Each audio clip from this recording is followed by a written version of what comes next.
നേപ്പാളിൽ വീണ്ടും ജൻസി പ്രക്ഷോഭം. നേപ്പാൾ ജില്ലയിൽ കർഫ്യൂ പ്രഖ്യാപിച്ചു. ഇന്ത്യയുമായി അതിർത്തി പങ്കിടുന്ന ബാര ജില്ലയിലാണ് നിരോധനാജ്ഞ പ്രഖ്യാപിച്ചത്. കമ്മ്യൂണിസ്റ്റ് പാർട്ടി നേതാക്കളായ ശങ്കർ പൊഖ്രാൽ, മഹേഷ് ബെസ്നെറ്റ് എന്നിവരെ സിമാര വിമാനത്താവളത്തിൽ ജൻസികൾ തടയാൻ ശ്രമിച്ചതാണ് സംഘർഷത്തിലേക്ക് നയിച്ചത്. ലക്ഷ്മി ബാലചന്ദ്രനാണ് വിവരങ്ങളുമായി ചേരുന്നത്. ലക്ഷ്മി, ജൻസികളുടെ ഇപ്പോഴത്തെ പ്രശ്നം എന്താണ് അവിടെ?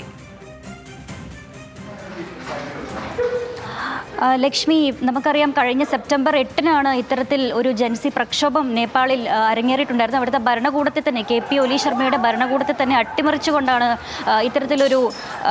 ഇത്തരത്തിലൊരു ജൻസി പ്രക്ഷോഭം അവിടെ ഉണ്ടായിരിക്കുന്നത്. അതിനുശേഷം ഇന്നലെ മുതലാണ് ഇപ്പോൾ വീണ്ടും യുവാക്കൾ തെരുവിലിറങ്ങി ഇത്തരത്തിലൊരു പ്രതിഷേധം നടക്കുന്നത്.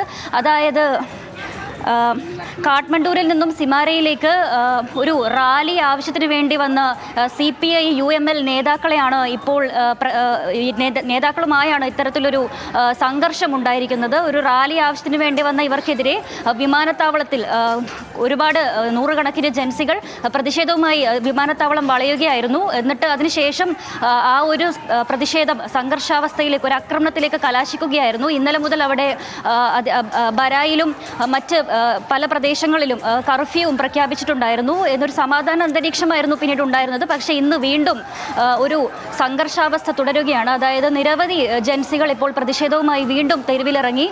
ഇപ്പോൾ നിലവിൽ ഭരണകൂടത്തിനെതിരെയാണ് ഇപ്പോൾ ഉണ്ടായിരിക്കുന്നത്. അതായത് ഇന്നലെ ഒരു പ്രക്ഷോഭം, ഒരു സംഘർഷം നടത്തിയിട്ടുണ്ടായിരുന്ന CPI UML നേതാക്കളെ എന്തുകൊണ്ട് അറസ്റ്റ് ചെയ്യുന്നില്ല, അതിൽ പോലീസ് വീഴ്ച വരുത്തി, ഭരണകൂടം വീഴ്ച വരുത്തി എന്ന് പറഞ്ഞാണ് ഇപ്പോൾ സംഘർഷം തുടരുന്നത്. അതുപോലെ തന്നെ കഴിഞ്ഞ സെപ്റ്റംബർ 8-നുണ്ടായിരുന്ന ജൻസി പ്രക്ഷോഭത്തിൽ നിരവധി യുവാക്കൾ കൊല്ലപ്പെട്ടിരുന്നു. അതിൽ എന്തുകൊണ്ട് അന്വേഷണം നടക്കുന്നില്ല, അതിൽ എന്തുകൊണ്ട് നടപടി സ്വീകരിക്കുന്നില്ല എന്ന് ആവശ്യപ്പെട്ടാണ് ഇപ്പോൾ പ്രക്ഷോഭം തുടർന്നുകൊണ്ടിരിക്കുന്നത്.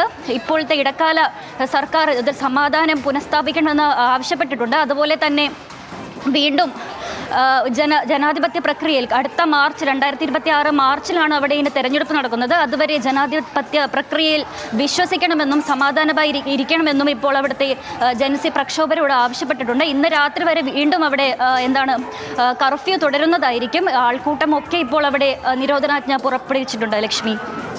ലക്ഷ്മി ബാലചന്ദ്രനാണ് ഇപ്പോൾ ന്യൂസ് ഡെസ്കിൽ നിന്നും വിവരങ്ങൾ പങ്കുവച്ചത്.